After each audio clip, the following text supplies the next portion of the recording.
Deuteronomy chapter 8 verse by verse explanation in Bengali part A দ্বিতীয় বিবরণ তার অষ্টম অধ্যায় নম্বর 8 তার বাংলাতে বিস্তারিত আমরা দেখব।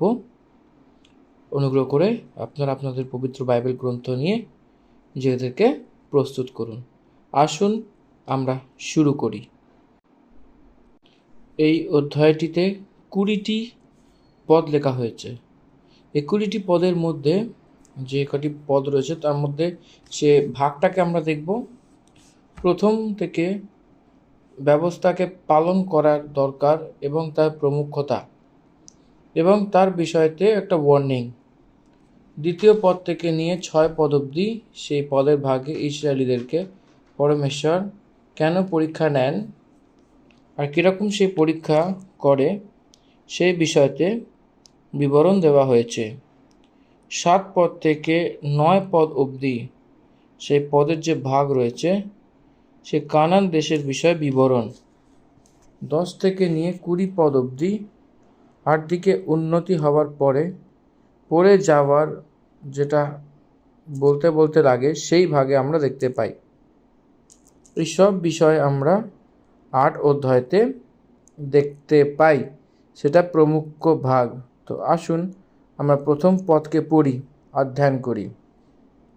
আদ্য আমি তোমাদিগকে যে সকল আজ্ঞা দিতেছি তোমরা যত্নপূর্বক সে সকল পালন করিবে, যেন বাঁচিতে পারো ও বৃদ্ধি পাও, এবং সদাপ্রভু যে দেশের বিষয়ে তোমাদের পিতৃপুরুষদের কাছে দিব্য করিয়াছেন সেই দেশে প্রবেশ করিয়া তাহা অধিকার করো। এই পথটি যে বিবরণ দিচ্ছে সেটা অনেক প্রমুখ। এখানে দুটি শব্দ আমরা দেখতে পাই। এক, তুমি জীবিত থাকো আর বাড়তে থাকো। জীবিত থাকো আর বাড়তে থাকো। জীবনযাপন করা একটা আলাদা কথা আর বৃদ্ধি পাওয়া একটা আলাদা কথা। জীবনযাপন সবাই করে, যেমন জগতের সব জীব প্রাণী যত কোটি কোটি রয়েছে তারা সবাই জীবিত রয়েছে, তারা জীবনযাপন করছে, ব্যাস ওটাই যথেষ্ট। কিন্তু পারপাস কী রয়েছে? একটা কুকুরও জীবনযাপন করছে, পারপাস কী রয়েছে? জন্তুদের কোনো পারপাস থাকে না। সেই কোনো কুকুরের পারপাস আছে বলে, যোজনা বলে কিছু নেই। কিন্তু আপনাদেরকে জীবিত থাকতে হবে। No sense in just living. কেবল জীবনযাপন করতে কিছু অর্থ নেই। যদি আপনারা আদি পুস্তকের প্রথম অধ্যায় তার 27 এবং 28 পদকে ধ্যান দেন তো পরমেশ্বর সদাপ্রভু মানুষদেরকে বানানোর জন্য চিন্তাভাবনা করেছিল। তখন সে কি বিবরণ দিয়েছিল? সেখানে পরমেশ্বর তাদেরকে আশীর্বাদ দিয়েছিলেন। পরমেশ্বর তাদেরকে আশীর্বাদ দিয়ে আপনারা বংশবিস্তার করুন এবং পৃথিবীতে ভরে যান বলে বলেছিল, আর সেটাকে তার বশে করে নিতে বলেছিল, আর পৃথিবীতে সব কিছু জন্তুর ওপর অধিকার রাখো বলে বলেছিল। মনুষ্য কোন রীতিতে বানানো হয়েছে সেই রীতিতে থেকে যাওয়া, সেটা খুশির কথা শুধু নয়, সেটা আশীর্বাদের কথা শুধু নয়। একটা বাচ্চা জন্ম নিয়েছে, সে জন্ম নিয়েছে কিছুদিন অবধি সেই যেরকম জন্ম নেওয়ার সময় যেরকমভাবে সে বাইরে আসে, যেরকম ছিল সেরকমই থাকলে সেই মাসের পর মাস হয়ে গেলে কোন মাতা পিতা তাকে দেখে খুশি হয়? সে বালক বাড়তে হয় এবং সে কথা বলতে হয়। সেটা সে চলেছে, দৌড়েছে, সে চাকরি করতে হবে, সেটা একটা যোগ্যতা অর্জন করবে এবং বড় হওয়ার পরে বিবাহ করবে এবং সে বাচ্চাদেরকে আবার জন্ম দেবে। আর্থিক রীতিতে সে বাড়তে হবে, কত প্রকারের দিশাতে তাকে বাড়তে হবে। সামাজিক রূপেও বাড়তে হবে, মানসিক রূপে বাড়তে হবে, শারীরিক রূপে বাড়তে হবে, আত্মিক জীবনেও বাড়তে হবে। যদি এরকম না বাড়ে তো সে ব্যক্তির দ্বারা কিছুই লাভ নেই, প্রয়োজন নেই। এই জন্য প্রভু আমাদেরকে কেবল জীবনযাপন করতে হবে বলে শুধু নয়, জীবনযাপন করতে হবে এবং বৃদ্ধি পেতে হবে। এই জন্য ঈশ্বর আমাদেরকে শুধু জীবনযাপনের জন্য নয়, বাড়ার জন্যও বলেছে। Yes, it is the heart of a parents. এক পিতার মন থেকেও, এক মাতার মন থেকেও পরমেশ্বরের মন মহান। মাতা পিতা কেবল মনেই থেকে থাকে, সব শক্তি তার উপরে থাকবে না, সব কিছু সুবিধা তাদের কাছে থাকবে না। কিন্তু পরমেশ্বর সেরকম নয়, সব জ্ঞান এবং সব কিছু সামর্থ্য তার কাছে রয়েছে। সে কেবল আমাদেরকে উৎপন্ন করে ছাড়েননি, তা ভরতরির জন্য সব বিষয় সেই সেই সাবধান দ্বারা সেইভাবে রয়েছে, রেসপন্সিবিলিটি নিয়ে রয়েছে। এটা অনেক আশ্চর্য কথা। আমার প্রিয় ভাই বোনেরা, পরমেশ্বর ব্যবস্থাকে কেন দিয়েছেন সেটা আপনার চিন্তাভাবনা। সেই লোকদেরকে আজ্ঞা কেন দিয়েছেন? কেবল জীবনযাপন করার জন্য শুধু নয়, বাড়ার জন্যও দিয়েছে।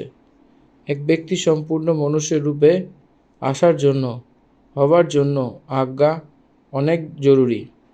আজ্ঞা ব্রেক্সের সমান। আজ্ঞা ব্রেক্সের সমান, সেটা অ্যাক্সিলারেটরের সমান। কি আপনি বুঝতে পারছেন? কিছু সন্দর্ভে আজ্ঞা অ্যাক্সিলারেটরের মতো। কি আপনি বুঝতে পারছেন? কিছু সন্দর্ভে সেই পাপ না করার জন্য এবং ধর্ম করার জন্য সেই অ্যাক্সিলারেটরের সমান। অনেক তেজিতে দৌড়ানোর কথা সেখানে বলা হয়েছে। নিজের পাকে সে পাপের দিকে দৌড়ানোর জন্য ব্রেক মারার কথা বলা হয়েছে। ধর্মীয় মার্গে দৌড়ানোর জন্য আমাদেরকে সেই অ্যাক্সিলারেটরের সমান আজ্ঞা রয়েছে।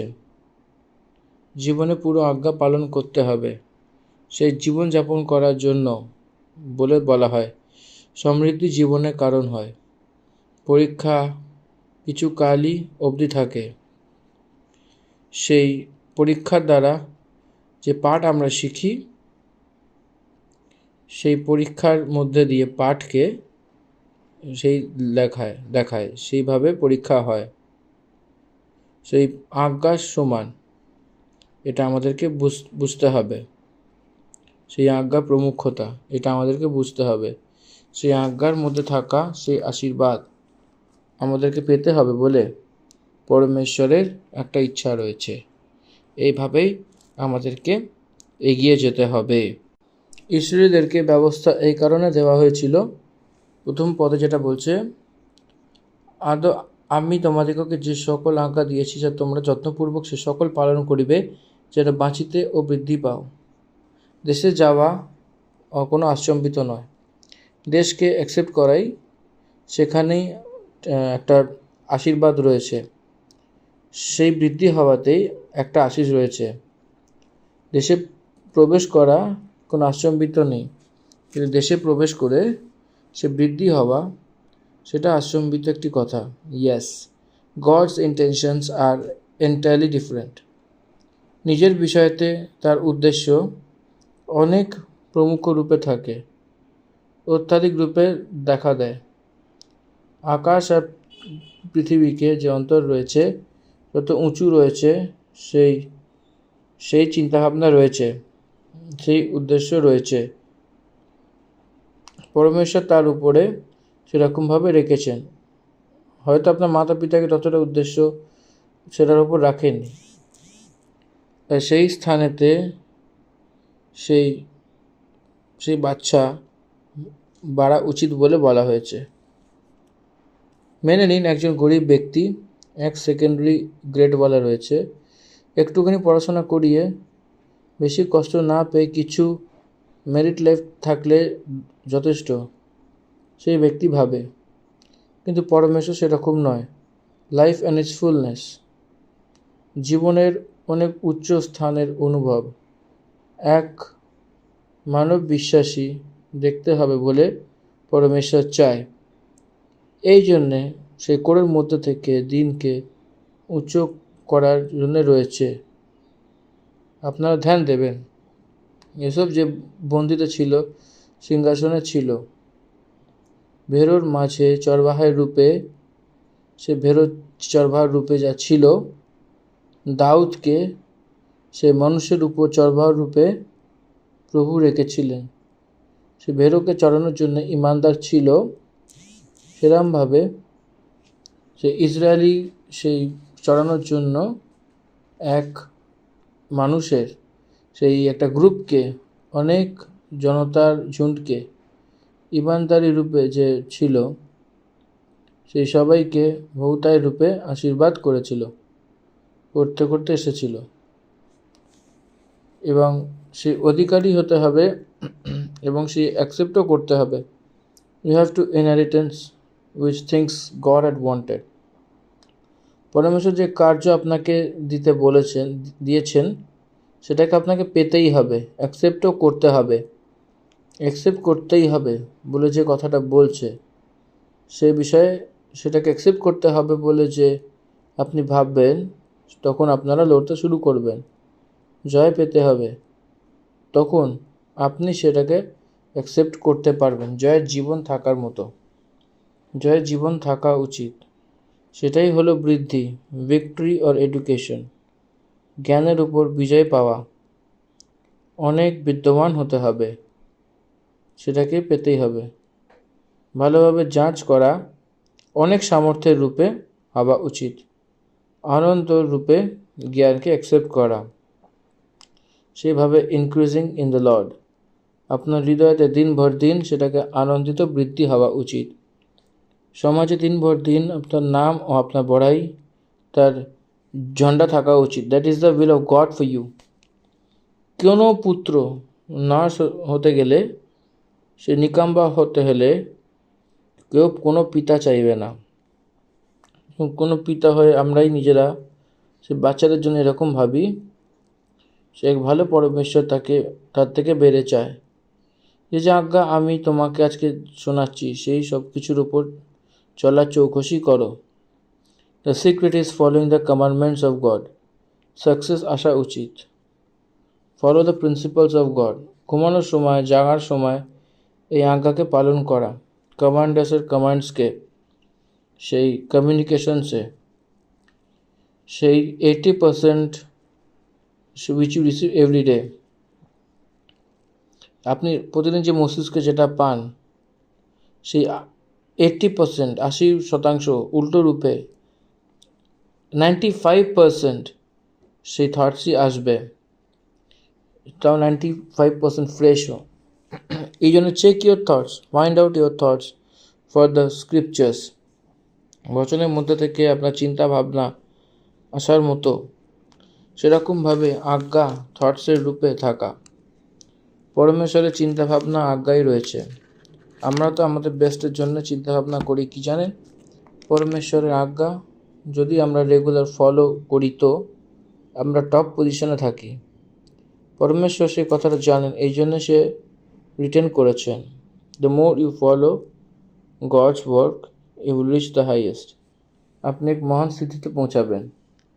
এই জন্য পরমেশ্বরের বচনকে অনেক অত্যাধিক রূপে শুনে সেটাকে পালন করা, একটা খ্রিস্ট পদে সেরকম নতুন নিয়মে একটা খ্রিস্টের স্বরূপে যা দেওয়া হয়েছে সেই আজ্ঞাকে পালন করা, কারণ আমরা সেটা আমাদের স্বতন্ত্র করেছিল আর বৃদ্ধি করে।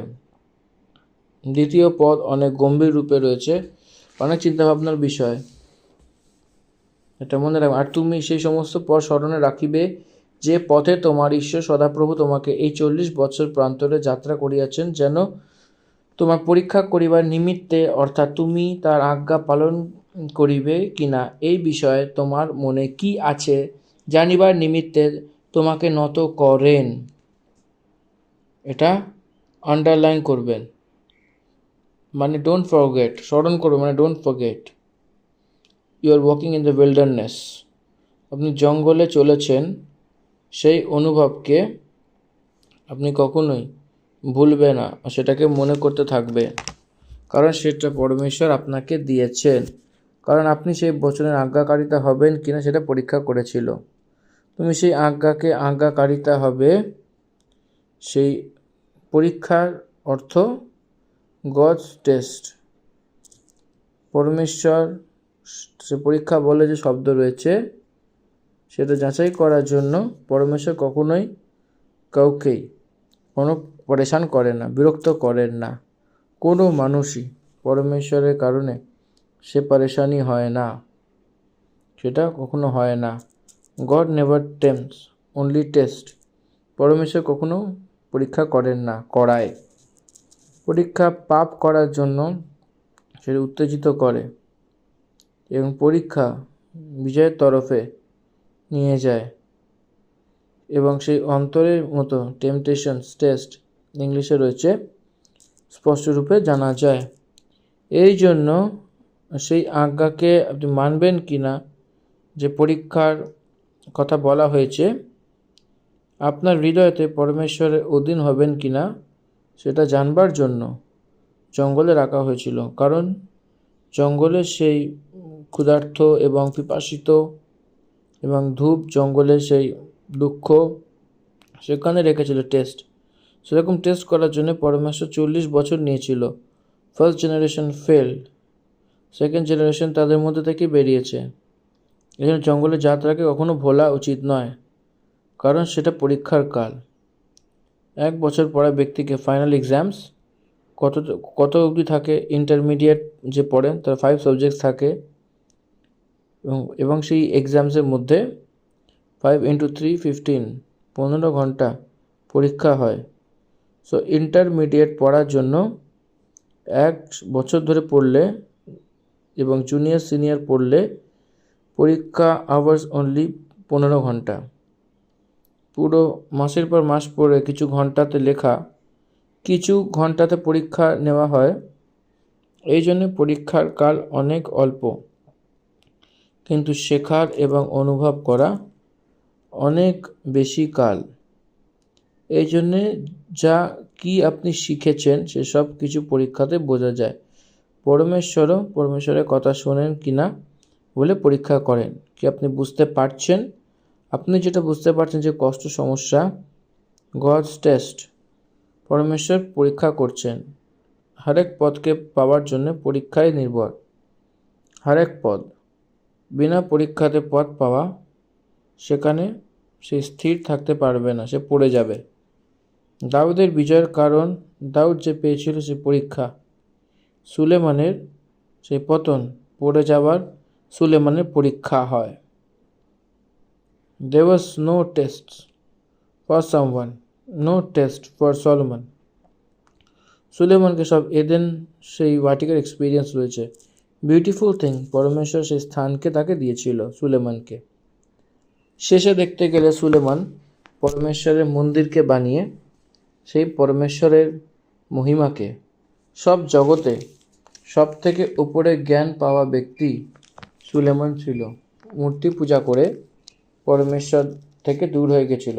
আমার প্রিয় ভাই বোনেরা, পরমেশ্বর আপনাকে পরীক্ষা করে মাঝে মধ্যে আপনার আশীর্বাদের জন্য, আপনার পদের জন্য। পরমেশ্বর আপনাকে পরীক্ষা করেন। পরমেশ্বর আপনাকে ধর্মীয় রূপে বাঁধানোর জন্য পরীক্ষা করেন। সেই অনেক পরীক্ষার মধ্যে থেকে সেইভাবে তার দাসকে চালায় এবং তারা তাকে গ্রহণ করে। তৃতীয় পদ, সে তোমাকে নম্র করেছেন এবং ক্ষুধার্ত করেছেন। সে আবার মান্না, যে তোমাকে, যেখানে তুমি তোমার পরীক্ষায় জানতো, সে তোমাকে খাইয়েছিলেন। এই জন্য যে তোমাকে শেখাতে পারে যে মনুষ্য কেবল রুটি দ্বারা শুধু নয় জীবিত থাকে, কিন্তু যে যে পদ সদাপ্রভুর মুখ থেকে বেরোয় সেটা দ্বারাই জীবিত থাকে।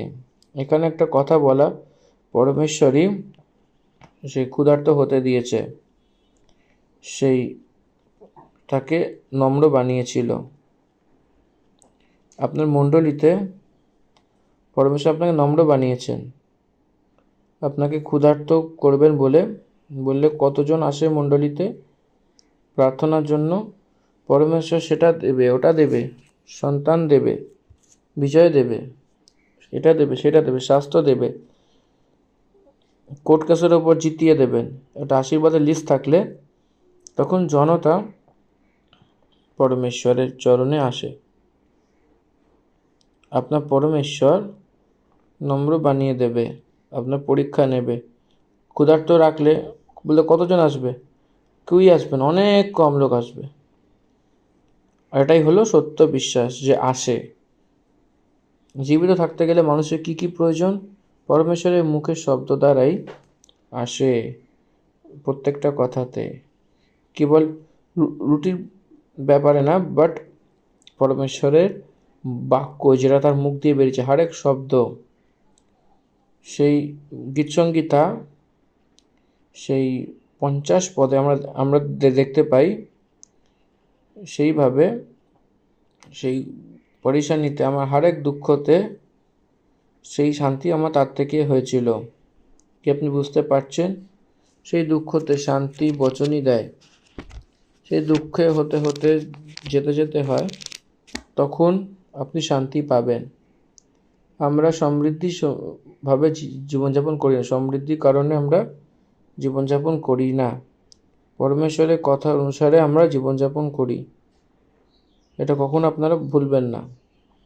পরমেশ্বর আপনাকে সে নম্র বানিয়ে আজ্ঞা দিয়েছেন, সেই পরমেশ্বর আপনাকে নিয়ে গেছেন, পরমেশ্বর সেই আজ্ঞাতে নিয়ে গেছেন। পরমেশ্বর নম্র বানিয়ে ক্ষুধার্ত পিপাসিত রেখেছেন, পরমেশ্বরই পরীক্ষাতে নিয়ে গেছিলেন, পরমেশ্বরই পরীক্ষাতে নিয়ে গেছিলেন। সেই ইসরায়েলিকেও নিয়ে যাওয়া সে পরীক্ষাতে, লুকলিখিত সুসমাচার তার 4 অধ্যায় যীশু খ্রিস্টকে, সেই যীশু খ্রিস্ট 40 দিন 40 রাত উপবাস খতম হওয়ার পরে, শেষ হওয়ার পরে পবিত্র আত্মা সেইভাবে সেই জঙ্গলে ঘুরতে ঘুরতে শয়তানের কারণে সে পরীক্ষায় পড়েছিলেন। শয়তানের কারণে যে পরীক্ষা নেওয়ার জন্য যে গেছিল, সে পরীক্ষা পাওয়ার জন্য যীশু খ্রিস্টকে তুলে নিয়ে গিয়েছিল সে পবিত্র আত্মা, পরমেশ্বর। This is the right teaching. এটাই ভালো প্রচার, ঠিক প্রচার। সেই প্রচার শয়তান দ্বারা পরীক্ষা নেওয়ার জন্য সেইভাবে নিয়ে যাবে। ইয়োবের বোঝা উচিত না, যীশু খ্রিস্টের এক্সাম্পল কখনো আমাদের ভোলা উচিত না, ইউসুফের এক্সাম্পল কখনো আমাদের ভোলা উচিত না। ইউসুফকে দেখুন এরকম পরীক্ষায় নিয়ে গেছিল, সে পুরো বন্দিগৃহের মতো টেনে নিয়ে গেছিল, সে বন্দিগৃহের মধ্যে নিয়ে গেছিল, সে তার পরিস্থিতি, কিন্তু সিংহাসনের দিকে নিয়ে গেছিল। সিংহাসনকে হাসিল করার জন্য পরমেশ্বর সে নিযুক্ত করেছিল, সেই রোড ম্যাপ সেটাকে প্রাপ্ত করেছিল এবং খেলে যাচ্ছিল, ধরিয়ে দিচ্ছিল এবং সব কিছুকে তুচ্ছ করছিল। নিন্দাকে অ্যাকসেপ্ট করা, টেম্পট করা, এটা হিউমিলিয়েটেড কন্ডিশনসে গ্লোরিফিকেশনস। পরমেশ্বর সেই নিয়ে যাওয়ার জন্য ক্রুশে নিয়ে নিয়েছিল। Without cross there is no glow, there is no success. Yes, আমি এখানে আপনাকে একটা ছোট এক্সাম্পল দেবো। আপনার ছোট ছোট বাচ্চাদেরকে দেখুন, অনেক বাচ্চারা ছোটোদের দেখুন যে দুধ খায় যে বাচ্চারা, তারাও হাত পা সর্বদা ছুটতে থাকে। That is the exercise to growth. সেটা বাড়ার জন্য হাত পা চালায় অনেক সামর্থ্য দ্বারা।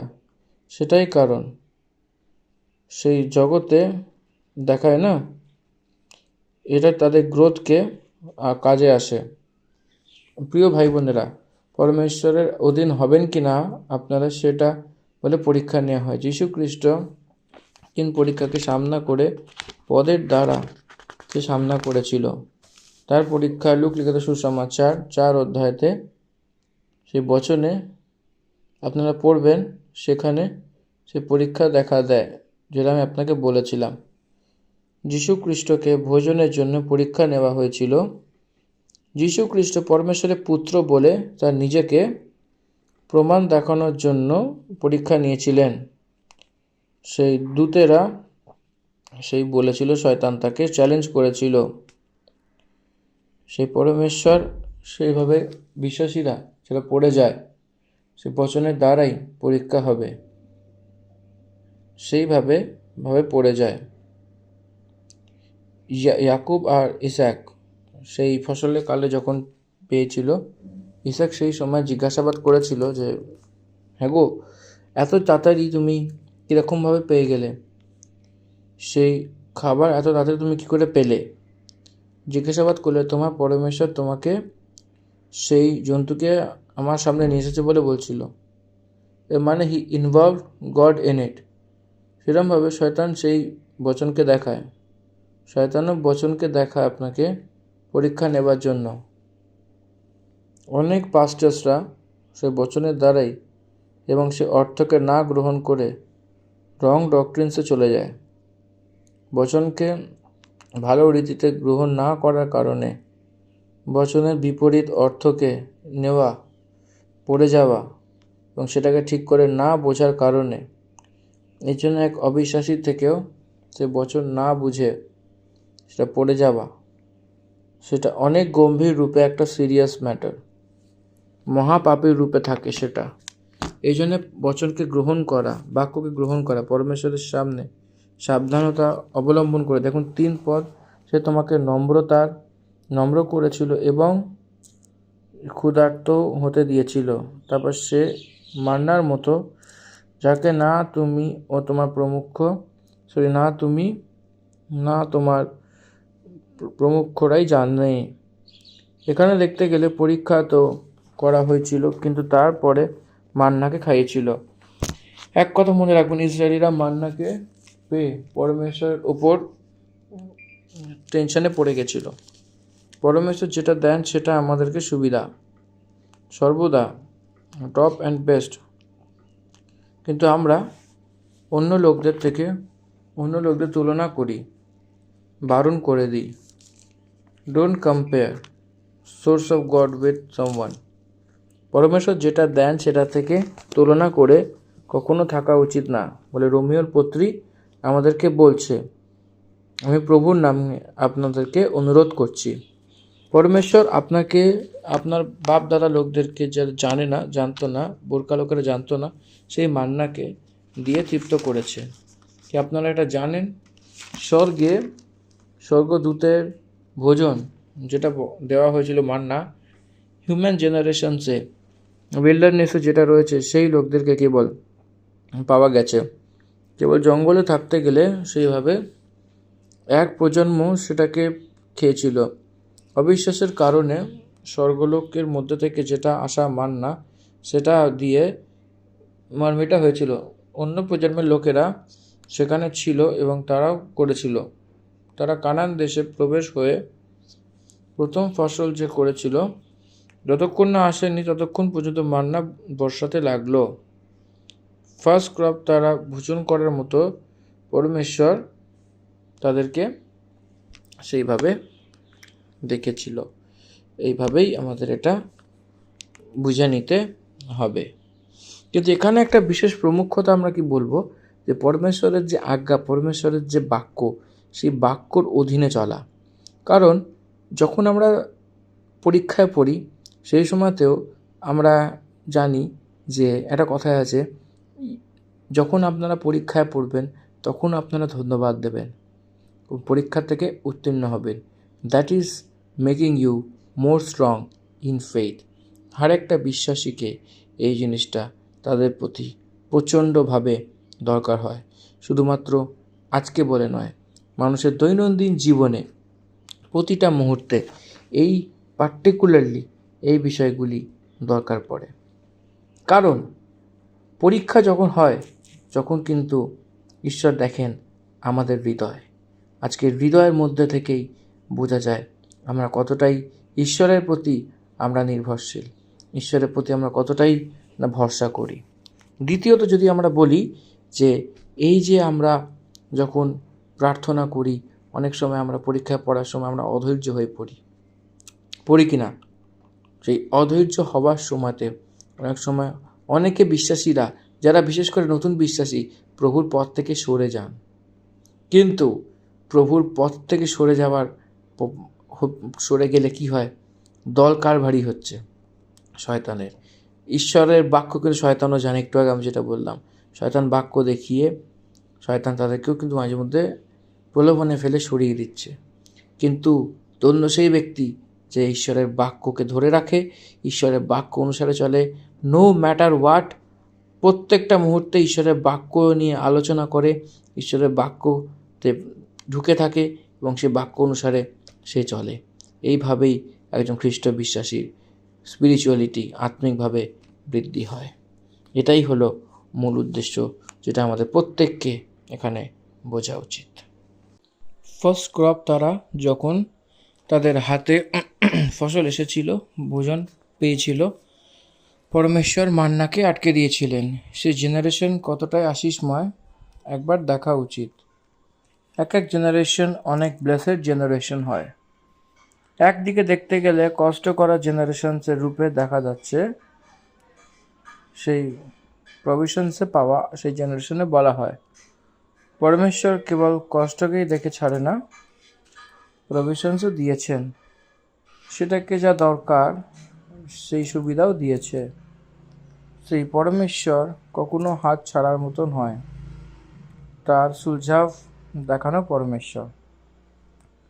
40 ইয়ার্স সে মান্না দ্বারা তার পোষণ করেছিলেন ইসরায়েলি লোকদেরকে। ততটাই নয়, আরও কিছু অদ্ভুত কার্য করেছিলেন। সেটা এই যে এই 40 বছরে তোমার বস্ত্র পুরনো না হয়ে, 40 বছর সে যা পড়েছিল সেই বস্ত্র কখনো সেটা পুরনো হয়নি। যেরকম নতুন কাপড় থাকে সেরকমভাবেই ছিল। যদি তার জীবনকে দেখো এইভাবে, সেই 1 বছর আমরা ব্যবহার করি তো বাস পুরনো হয়ে যায়, কাপড় পুরো ফেটে যায়, কিন্তু তারা যে ব্যবহার করেছিল সেই বস্ত্র কখনো পুরনো হয়নি। Is it not a great miracle? 40 years, এক শার্ট এক প্যান্ট 40 বছর অবধি থাকা, সে কতটাই না মহান। অদ্ভুত কার্য হয়, কোন প্রকারে অদ্ভুত কার্য হয় সেটা ভাবুন। আর তোমার ধন সম্পত্তি থেকেও সেটা পড়বে না, আর না তোমার পা ফলে। উইল্ডারনেসে যেটা পথচড়া, উঁচু নিচু এবড়ো খেবড়ো হয়ে থাকা, যে উটকাটরি হয়ে সেই চলা, সেই ভেরোদের মাঝখানে হয়ে চলা, এটা ভালো করে বুঝতে হবে। পরমেশ্বর পরীক্ষার সঙ্গে সঙ্গে প্রভিশনসও দেয়। এটা কষ্ট দিলে তো সেটা থেকে সরতে সরতে এক মহান মার্গ দিয়েছেন এবং দিতে থাকেন। পরমেশ্বর ততটাই মহান।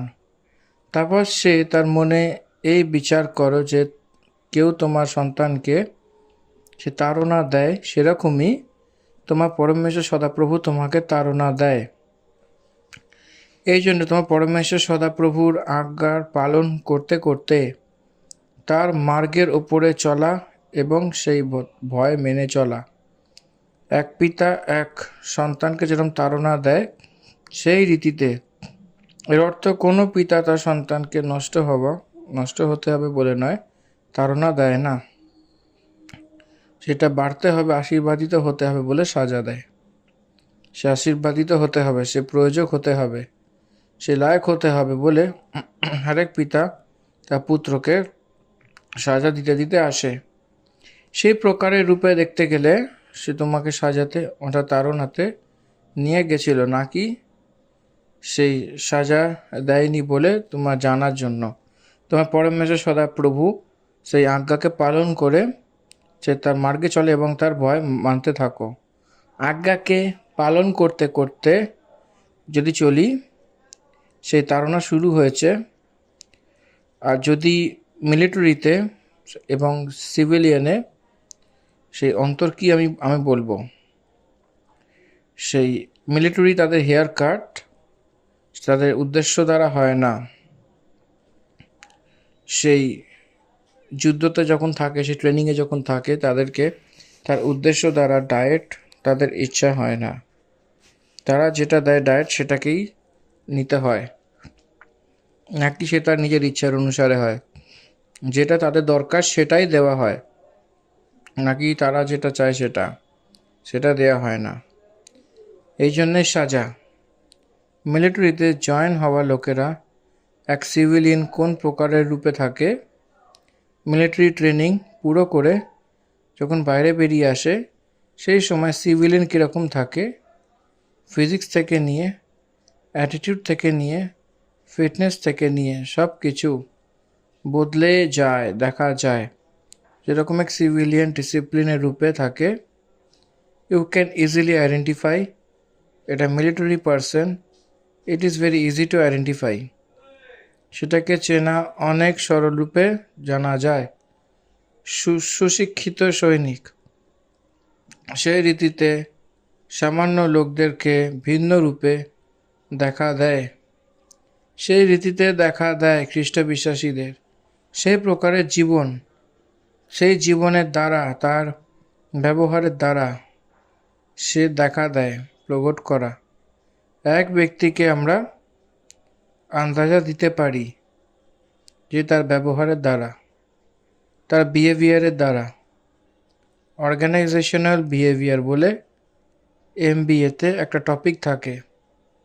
এক অর্গানাইজেশন বিহেভিয়ার করার বিধি অনুসারে সেই অর্গানাইজেশনের সাকসেস, সেই সন্দর্ভে সেই একটা কথা বলবো। এবং আমি শার্লেট কর্ব ইউজ করেছি। সেই শার্লেট শেভরলেও কারের ইঞ্জিন সহজে কাজ করে না। 75,000 আমি ঘুরেছিলাম যখন আমি সার্ভিসিংয়ের জন্য। সেখানকার মেকানিক এটা বলেছিল যে Chevrolet company recall the engine. Chevrolet company 75,000 ঘোরার পরে মিনিমাম এই প্রবলেমস যেটা আমরা দেখতে পেয়েছিলাম সেটা ইঞ্জিনকে রিকল করার জন্য বলেছিল, ইঞ্জিনস রিকল করার জন্য বলেছিল। এর অর্থ তারা ফেরত করে আবার নতুন ইঞ্জিন দিয়ে দিয়েছিল।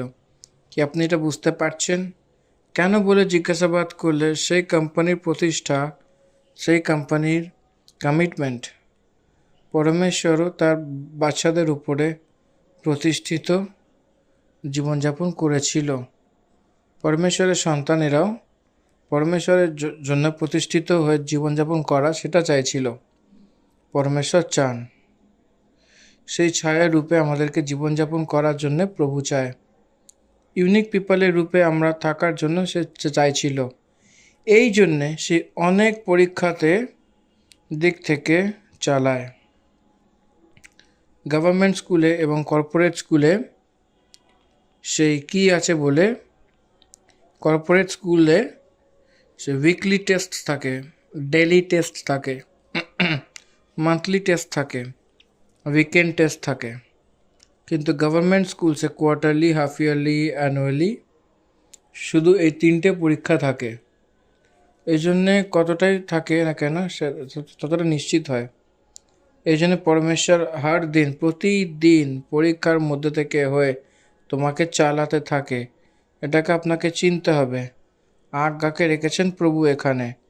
আজ্ঞার পরীক্ষার মার্গ, আজ্ঞাই পরীক্ষার মার্গ। আজ্ঞাকে পালন করাকে তার নিজের ইচ্ছার ব্যবহার ধীরে ধীরে কম হতে থাকে, কম পড়ে যায়। তার নিজের কথা, নিজের জ্ঞান ব্যবহৃত হয়ে চলতে পারবে না। তার আজ্ঞার প্রকার চলতে হবে। এটা আপনি কখনো ভুলবেন না। কারণ তোমার পরমেশ্বর সদাপ্রভু তোমাকে এক উত্তম দেশে নিয়ে যাচ্ছে। আপনার পরমেশ্বর আপনাকে উত্তম দেশে নিতে যাচ্ছে। সেই কারণ এটাই, কারণ আপনি পরমেশ্বরের ভয় মেনে মেনে চলছেন, ভয় মেনে মেনে চলছেন। পরমেশ্বরের ভয় না মেনে কেউই উত্তম দেশে থাকতে পারবে না। এর অর্থ দেশের অন্তরে যে থাকে উত্তম, সেটাকে অনুভব করতে পারবে না। সেই কানান দেশকে অনুভব করতে হলে সেইভাবে চলতে হবে।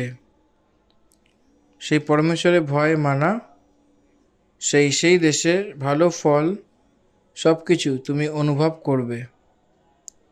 সেইভাবে আমাদেরকে জানা উচিত কোন প্রকারের দেশে সেই জলের নদী, সেই নদীর জল এবং তরাই এবং পাহাড় দ্বারা বেরোনো সেই গভীর গভীর সেই দেশ। প্লেন্টি অফ ওয়াটার্স, উত্তম ভূমি, সেটাকে অদ্ভুত রীতিতে জল পেলে তো কী হবে? বহুতায় রূপে ফসল পাওয়া যাবে।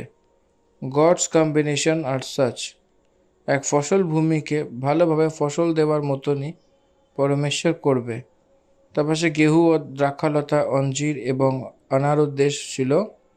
এবং তেল বলে জৈতুনের মধুরও দেশ রয়েছে। কি আপনি বুঝতে পারছেন সেই দেশের মহানতা কি? পরমেশ্বরের সমৃদ্ধি সেই তার দেশের সবাইকে দেয়। এভাবে পরমেশ্বর রয়েছে, তার অনুগ্রহ রয়েছে এবং আমরা তার আজ্ঞাকে মানতে হবে। আজকে খ্রিস্ট বিশ্বাসী সে থাকার জন্য দরিদ্র তাদের থেকে যাওয়ার, সেই দুর্বলের রূপে থেকে যাওয়ার, একটা বিফলতা হওয়ার জন্য, অসফল হওয়ার জন্য এবং উদ্ধারে থাকার জন্য, কারণ এটাই আজ্ঞাকে মানা, পরমেশ্বরের পদ অনুসারে না বোঝা। আমার প্রিয় ভাই বোনেরা, সব আশীর্বাদকে কামানোর সামর্থ্য পরমেশ্বরই দেবেন। আপনার মধ্যে ইনবিল্ট ক্যাপাবিলিটিস রাখবেন বলে সেভাবে পাঠায়। সেটাকে বুঝে ব্যবহার করা, সেই ব্যবহার করে সে আশীর্বাদ হয়। সেই দেশের বিষয়ে কথা বলতে বলতে এসেছে।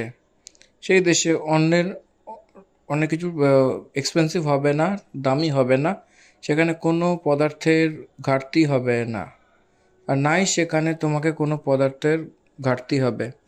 লোকদের হৃদয়তে অনেক ঘটি কমি থাকে, সেই দেশে ঘটি নেই। পরমেশ্বরের সৃষ্টিতে ঘটি থাকে না। সেটাকে ব্যবহার করে বৃদ্ধি করার বিষয়তে মানুষের মধ্যেই ঘটি থাকে। The travel is in you, not in anywhere. প্রিয় পরমেশ্বরের সন্তানেরা, সমস্যা মানুষের হৃদয়তে সেইভাবে একতাতেই রয়েছে।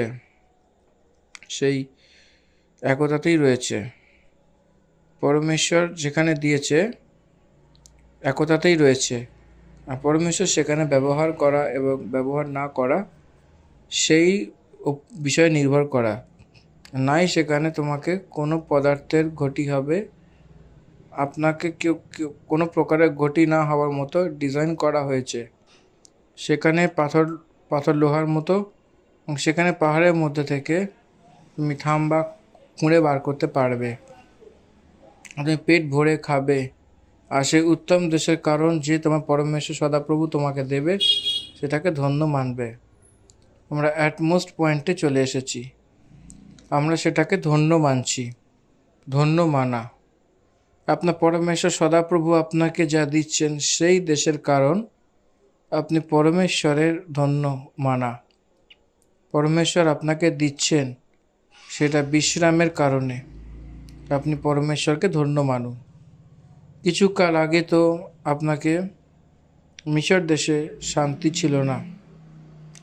পরমেশ্বর যা দিয়েছেন যে আশীর্বাদ, সেই ঐশ্বর্যের কারণে পরমেশ্বর যা ধন্য দিয়েছে, সেই কিছু কাল আগে মিশর দেশে আপনাকে আশীর্বাদ দেওয়া হয়নি, আপনাকে সেখানে শান্তি দেওয়া হয়নি।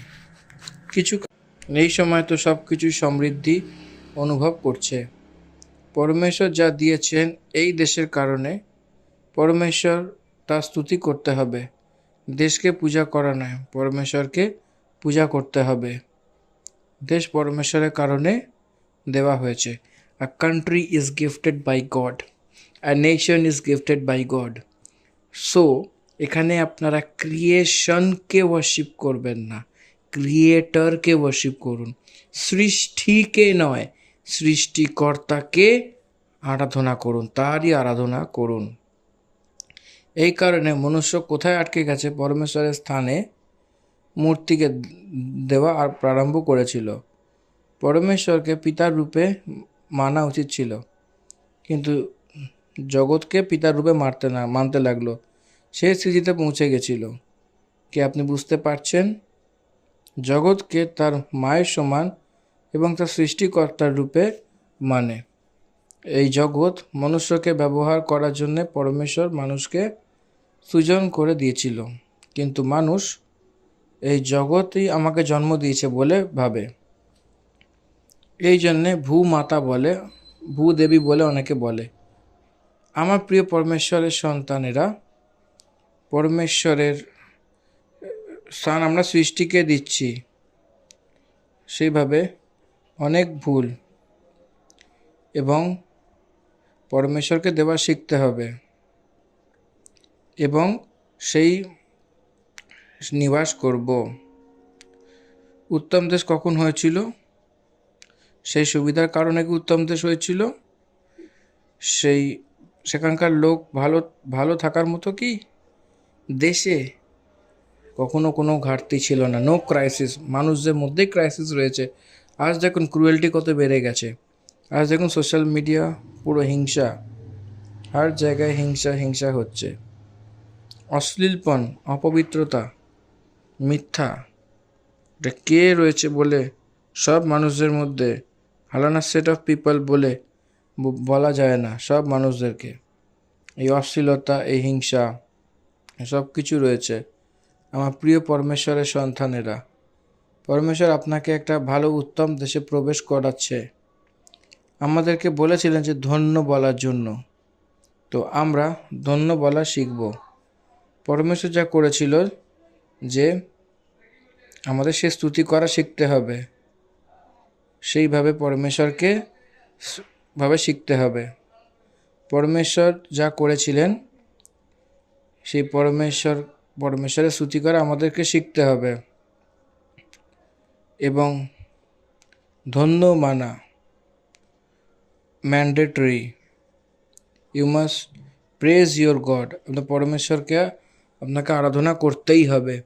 এটাই হলো পরমেশ্বরের বচন, আমাদেরকে শেখাচ্ছে, বোঝাচ্ছে। এই জন্যে বি কেয়ারফুল, কত এরকমটি না হয় যে আপনার পরমেশ্বর সদাপ্রভুকে ডেকে তার যা যা আজ্ঞা, নিয়ম এবং বিধি সেখানে আজ তোমাকে শোনাচ্ছি, সেটাকে মানা ছেড়ে দাও।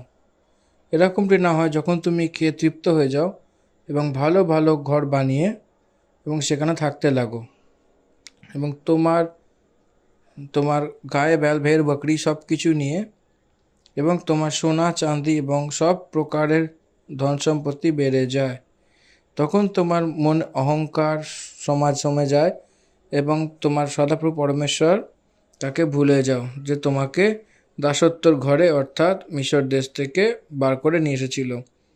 There is a danger in prosperity. জীবনে সমৃদ্ধি আসে তো পুরনো ইতিহাস ভুলে যায়। আমি এক ব্যক্তিকে দেখে অনেক আশ্চর্যিত হয়েছিলাম। আমি তার নাম বলতে চাইছি না, কিন্তু সেই ব্যক্তিকে দেখে আমি আশ্চর্যিত হয়েছিলাম।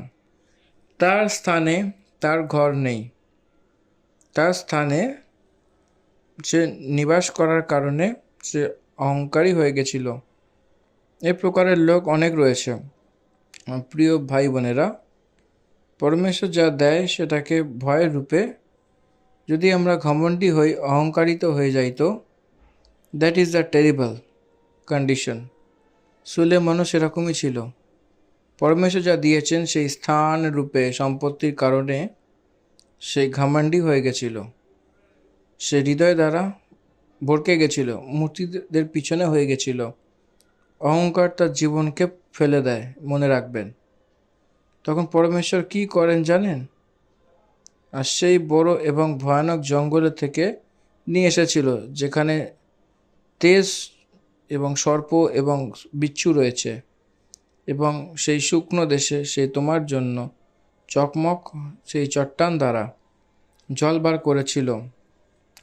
আর ক্রিশ্চিয়ান রিচ পার্সন হয়েছিল, ব্লেসেড ম্যান হয়েছিল তো ভৌতিক রূপে, সে তার নিজের দ্বারা নয়। এটাই খ্রিস্ট বিশ্বাসীর একটা অতি প্রমুখ ঘটনা। আমার সামর্থ্য, আমার বাহুবল, আমার ভাগ্য, আমাকে সব যা করা হয়েছিল, আমার এডুকেশন, আমার উইজডম, আমার বিজনেস টেকনিক্স, আমার ইন্টেলিজেন্স আমাকে এতটা করেছিল যে কোনো খ্রিস্ট বিশ্বাসী বললে সেটা মিথ্যা। ইসাক দাঁড়িয়ে বলেছিল আমি মহান হবার আমি নিজে কারণ বলে বলেছিল। ইউসুফ দাঁড়িয়ে এতটা মহান হবার কারণ আমি বলে বলার মতো বলেছিল। ইসাক সেই মহান হবার কারণ পরমেশ্বর রয়েছে। ইউসুফ সিংহাসনে সে অধিষ্ঠিত করেছিল, তার কারণ পরমেশ্বর। দাউদ রাজা হওয়ার কারণ পরমেশ্বর। মসি মহান ভবিষ্যৎ বক্তা হওয়ার কারণ পরমেশ্বর নিজেই। আপনি কখনোই আপনার বিধিকে দেখে সেইভাবে কখনো আপনি নিরাশ হবেন না। বলবেন আমি প্রভুর নামে অনুরোধ করছি। এটা পরমেশ্বরের কারণে হয়েছে। সেই কিছুকাল আগে সেই পাপের সর্পের মাঝে সেই জল না হওয়ার কারণে, সেই জল চাট্টান থেকে যখন বেরিয়েছিল, সেই কারণে তুমি জীবনযাপন করেছ। এসব কিছু হয়েছে। সব কিছুর মাঝে হতে হতে আপনি কানানে আসার পরে কি আপনি অহংকার হয়ে যাবে? Don't forget your history. ইতিহাস ভুলে গেলে ভবিষ্যৎ হবে না, ভবিষ্যৎ নেই। কিন্তু তুমি তোমার পরমেশ্বর সদাপ্রভুকে স্মরণ করবে, কারণ সেই রয়েছে যে তোমাকে সম্পত্তি প্রাপ্ত করার সামর্থ্য এই জন্যে দেয় যে বাচা সে তোমার পূর্বপুরুষ দ্বারা শপথ খেয়ে বেঁধেছিল, সেটাকে পুরো করে, যেরকম আজকে প্রকট রয়েছে। এই পদ হরেক খ্রিস্ট বিশ্বাসীকে এটাকে মুখস্থ করে রাখতে হবে। হরেক খ্রিস্ট বিশ্বাসীর মধ্যে এই বচন থাকা উচিত। সেটা এই যে নিজের বাচাকে আজকের মতনই সে স্থাপনা করা। এবং পরমেশ্বর আমাদেরকে সামর্থ্য কেন দিয়েছিলেন? পরমেশ্বরকে সে স্থাপনা করার জন্য, আমরা বচনকে কমানোর জন্য। সেই ভাগ্যর মানে কি? ধন সম্পত্তি নেই, ওয়েল বাট নট দি মানি। সেই সামর্থ্য, সেই বাচা বাঁধে পরমেশ্বর। সেই বাচা করেছিল সেই স্থাপনা করার জন্যে তার পুত্রকে ভাগ্যের রূপে, সেই সামর্থ্যের রূপে রেখেছিল। আজকে ক্রিশ্চিয়ান বিলিভারদের বিস্তার রূপে সম্পত্তি নেই। Not to enjoy but to share to the others, for the bishops and the needy. এই জন্য পরমেশ্বর দিয়েছিলেন। এই ঘর বানানোর একটা তৃপ্ত থাকে না, তারপরে দ্বিতীয়, তারপরে তৃতীয়, তারপরে চতুর্থ, হরেক ঘরের ওপেনিংয়ে প্রার্থনা রাখা। পরমেশ্বর আমাদেরকে এক ঘর দিয়েছে, দ্বিতীয় দিয়েছে, তৃতীয় দিয়েছে, চতুর্থ দিয়েছেন। আমাকে প্রথম এক ক্ষেত, দ্বিতীয় এক ক্ষেত, তৃতীয় এক ক্ষেত, প্রথম স্থান, দ্বিতীয় স্থান, চতুর্থ স্থান অর্থাৎ জমি দিয়েছিলেন। প্রিয় পরমেশ্বরের সন্তানেরা, কি কেন দিয়েছেন বলে? সেই বাচাকে স্থির করার জন্য। সেই স্থির করা ভাগ্য, সেই সামর্থ্য, সেইভাবে সেই ধন সম্পত্তি দিচ্ছে, সেইভাবে দিচ্ছে। পরমেশ্বরের বাচা তার পিছনে পিছনে যে ছিল, সেই স্থির করার জন্য। যদি তুমি তোমার পরমেশ্বর সদাপ্রভুকে ভুলে অন্য দেবতার পিছনে হয়ে যাও, তাদের ফলো করো এবং তার উপাসনা করতে থাকো এবং তাকে ধন্যবাদ করো, তো আমি আজকে তোমাকে চিহ্ন দিচ্ছি যে তুমি নিঃসন্দেহে তুমি নষ্ট হয়ে যাবে। যদি আপনার সম্পত্তি বেড়ে যাওয়ার পরেও যদি আপনি আমার পরমেশ্বরকে ভুলে যান, বাকি দেবতাকে পূজা করেন, তো সেটাকে ধন্যবাদ করেন, তো তুমি নিঃসন্দেহে নষ্ট হয়ে যাবে। ইসরায়েল দেশ এই বিষয়কে অনেকবার অনুভব করেছিল। যে প্রজন্মতে সেই প্রজন্ম, তারা যে অহংকার হয়েছিল, তাদেরকে নষ্ট করে দিয়েছিলেন প্রভু। যে জাতিকে সদাপ্রভু তার সম্মুখ দ্বারা নষ্ট করতে রয়েছে, তারই সমান তুমিও তোমার পরমেশ্বর সদাপ্রভুর বচন না মানার কারণে নষ্ট হয়ে যাবে। আপনার সম্মুখ যে রয়েছে 7 জাতি, তারা প্রভুর কথা না মানার কারণে তারা নষ্ট হয়ে যাবে। যদি সে কানানে যাওয়ার পরে আপনারাও যদি না মানেন, তো সেই প্রকারের রূপে নষ্ট হয়ে যাবে। কোনো ভেদ থাকবে না। সে কোন প্রকারের রূপে রয়েছে, সেই প্রকারের রূপে নষ্ট হয়ে যাবে। কোনো ভেদভাদ নেই এখানে। প্রমুখ কথা এটাই যে কথাকে পালন করা, এটা প্রমুখ কি পালন করা। 7 জাতি লোকদেরকে পরমেশ্বর চান্স দিয়েছিলেন। তারা পরমেশ্বরের কথা না মেনে মূর্তির পূজা করেছিল, এবং পরমেশ্বর আপনাকে মৌকা দিয়েছেন, চান্স দিয়েছেন, এবং তার কথা না মেনে মূর্তি পূজা করলে আপনারা সেই প্রকারের রূপে নষ্ট হয়ে যাবেন। আপনার পরমেশ্বরের পুত্র বলে পাপ করতে থাকলে বিনাশী হয়ে যাবেন। আমি পরমেশ্বরকে জেনে নিয়েছি বলে অনেকে টেকেন ফর গ্রান্টেড করে না, সে আরও ভেরি বি কেয়ারফুল, নাহলে আরও পাপে পড়ে যাবেন। তো এই জন্যে ধ্যান দেবেন যে নাশের তরফে না আসে। পরমেশ্বরের সন্তান বলে বলে বলো, তো সেবক বলে বলতে পারো? পরমেশ্বরের কি কোয়ার লিডার বলে বলছে, কি মণ্ডলীর মুখ্য ব্যক্তি বলে এল্ডার বলে বলে, কি বিশপ বলে অনেকে বলে, কি পরমেশ্বরের দাস বলে বলতে বলতে লাগো। কি আপনি পড়ে যাওয়ার দিকে যাচ্ছেন, পাপের দিকে যাচ্ছেন।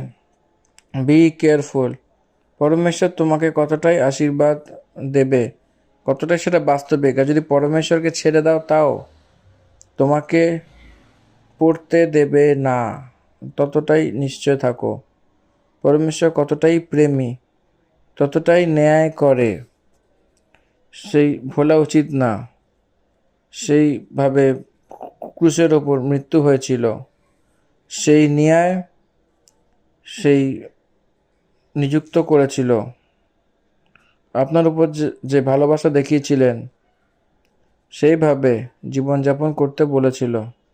যে ন্যায় আপনাকে নির্দোষী রূপে প্রকট করার জন্য তার পুত্র যীশু খ্রিস্ট তাকে পিতা পাঠিয়েছিলেন এই জগতে, সেই বিচার পরমেশ্বরের ন্যায়কে আপনি এই জগতে প্রকট করিয়েছেন এবং করাতে হবে, এবং ধার্মিকদের বিচার দেখাতে হবে, ন্যায় দেখাতে হবে। সেই ন্যায়কে অনুকরণ করেননি, না করলে পরমেশ্বর যা দিয়েছেন সে অনুগ্রহকে সে ব্যর্থ করে জীবনে নাশ সেখানে যাচ্ছে। আপনি অপমানকে দেখছেন, কখনো বলা উচিত না। প্রভুর নামে আমি এই বিষয়কে বলছি। 8 অধ্যায় এখানেই সমাপ্ত হয়েছে। প্রথম পদে বৃদ্ধি দ্বারা প্রারম্ভ করেছিলাম, জীবনযাপন প্রারম্ভ করেছি। শেষ পদে বিনাশের বিষয়তে কথা বলেছে। আর যদি জীবিত থাকতে তো আজ্ঞা, নষ্ট হতে গেলে আজ্ঞার উল্লঙ্ঘন করা। Very simple Bible concept. বিশ্বাস করলে আশীর্বাদ আপনারা অবশ্যই পাবেন। আর যদি আপনারা বিশ্বাস এটাকে না করেন, গ্রহণ না করেন, তাহলে যদি পাপে চলে যান তাহলে বিনাশ। 8 অধ্যায়কে দ্বিতীয় বিবরণের আমরা এখানেই সমাপ্ত করছি, এবং সমাপ্ত করার আগে একটি আশীষ বচন দিয়ে যাব যে এইভাবেই আপনারা প্রভুতে বৃদ্ধি লাভ করুন। কারণ এই 8ম অধ্যায়টা এমনই একটা মহত্বপূর্ণ অধ্যায় যেখানে আপনাদেরকে প্রতিনিয়ত আপনাদেরকে বৃদ্ধিতে এগোতে সাহায্য করতে পারে।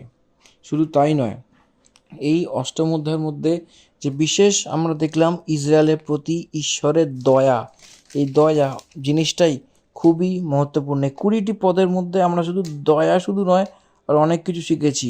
শুধু দয়া বললে হবে না, কারণ যখন দয়া রয়েছে, দয়ার পরে কিন্তু দয়া ঈশ্বর যখন যেমন দেখাতে পারেন, তেমনি ঈশ্বরের বাক্য উল্লঙ্ঘন করলে, অর্থাৎ ঈশ্বরের বাক্য যদি আমরা ঠিকভাবে পালন না করি, তাহলে সেই দয়াটা, সেই ব্লেসিংটা আমাদের লাইফ থেকে সরেও যেতে পারে। তার মধ্যে কোনো দ্বিধা নেই, তার মধ্যে অ্যাসিওরিটি রয়েছে যে ঈশ্বরের বাক্য পালন করলেই সেই দয়া আমরা আমাদের জীবনে দেখব। এবং ঈশ্বরের বাক্য যদি আমরা ঠিকমতো করে পালন না করি, if we don't obey the word of the Lord that God is speaking to us, তাহলে in that case আমাদের জীবনে বিনাশ নিশ্চিত। প্রথমে দয়া, তারপরে একটা চেতাবনী দেখেছি, শেষের দিকে কিন্তু একটা আমরা দেখেছি কি বিনাশ, নাশ, অর্থাৎ ধ্বংস। তো ধ্বংস যদি আপনারা না চান, ঈশ্বরের বাক্য আপনারা পালন করুন। এখানে আমরা দ্বিতীয় বিবরণ তার 8ম অধ্যায়কে সমাপ্ত করছি। The end of Deuteronomy chapter 8 in Bengali. Thank you. God bless you all.